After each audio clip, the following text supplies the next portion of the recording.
Bueno, el tema es astronomía, la historia de la astronomía, el sistema solar. Bueno, hace 400 años, allá por 1610, Galileo Galilei había fabricado en su casa un telescopio con el cual hizo observaciones muy importantes del Sol, de Júpiter. Por ejemplo, descubrió las manchas solares, que en aquel momento él no pudo establecer de qué se trataba, pero con el telescopio las pudo ver. ¿Qué importancia tuvo este acontecimiento para la astronomía? Y bueno, a partir de ese momento se inicia una etapa nueva en la historia de la astronomía, que es muy larga, es muy antigua. Se inicia lo que llamaríamos la astronomía moderna. Los tiempos que precedieron a Galileo Galilei forman parte de lo que llamamos la astronomía antigua, en la cual la mayor parte de los astrónomos hicieron descubrimientos para esa época importantes, pero casi ninguno tuvo la suerte, como la tuvo Galileo, de poder hacer observaciones con la ayuda del instrumental. En 1564, el mismo año del nacimiento de Shakespeare en Inglaterra, nació Galileo en Pisa, Italia, la cuna del Renacimiento. La aproximación a la ciencia de Galileo era innovadora y revolucionaria. En una época de supersticiones, estaba decidido a hacer tabla rasa, empleando las matemáticas para resolver los problemas de la física, y el análisis geométrico y numérico para explicar el funcionamiento del mundo, puso los cimientos de la investigación moderna.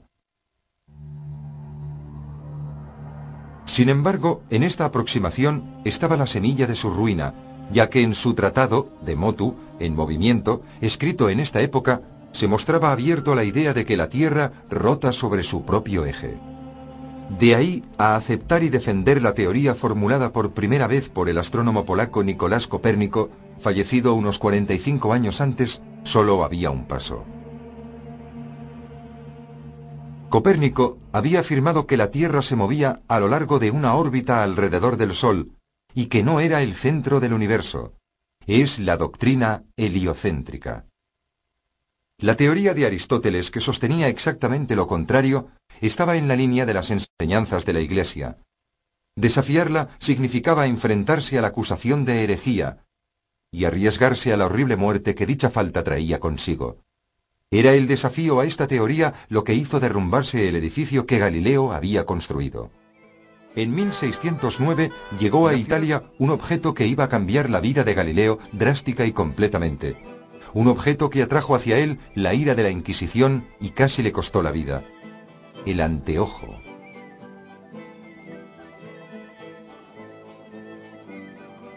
Aunque aquel anteojo era rudimentario y no era más que un juguete innovador, despertó un entusiasmo febril en Italia.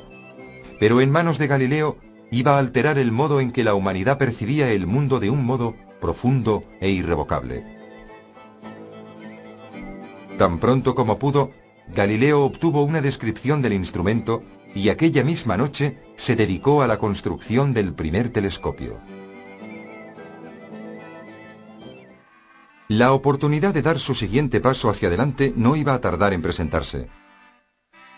Cuando el Senado estaba considerando si comprar o no uno de esos nuevos instrumentos, Galileo se ofreció de inmediato para construir uno mejor. Para su regocijo, el Senado aceptó esperar a ver lo que era capaz de hacer. Galileo se puso a trabajar de inmediato, utilizando las mejores lentes venecianas, probando y rechazando modelos una y otra vez, luchando con los problemas de distorsión y aumento, hasta que a finales de agosto consiguió terminar un telescopio que sin duda iba a ensalzar su reputación, pues aumentaba en 9 veces la visión de cualquier objeto. Cuando lo presentó ante el Senado, el éxito fue instantáneo. Eso le reportó la cátedra vitalicia de matemáticas en la Universidad de Padua, además de un salario de 1000 florines anuales. Eso era solo el principio. Galileo transformó completamente su taller para orientarlo a la producción de telescopios, en un intento de conseguir una magnificación de las imágenes aún mayor. Pasó poco tiempo antes de que lo lograra y consiguió construir un telescopio de 30 aumentos. En los tiempos antiguos los astrónomos hacían observaciones a simple vista y aún así, bueno, pudieron hacer hallazgos, descubrimientos, pensemos para esa época, que fueron bastante importantes. Por ejemplo,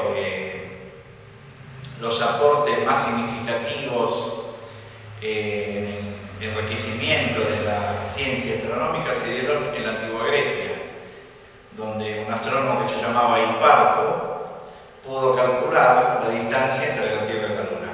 ¿Cómo lo pudo hacer?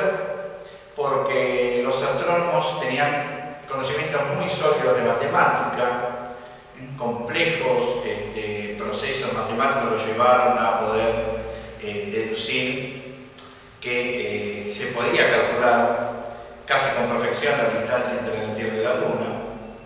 No así, por ejemplo, la distancia entre la Tierra y el Sol o la distancia de las estrellas, que fueron cálculos que se hicieron mucho tiempo después, porque ya ahí sí se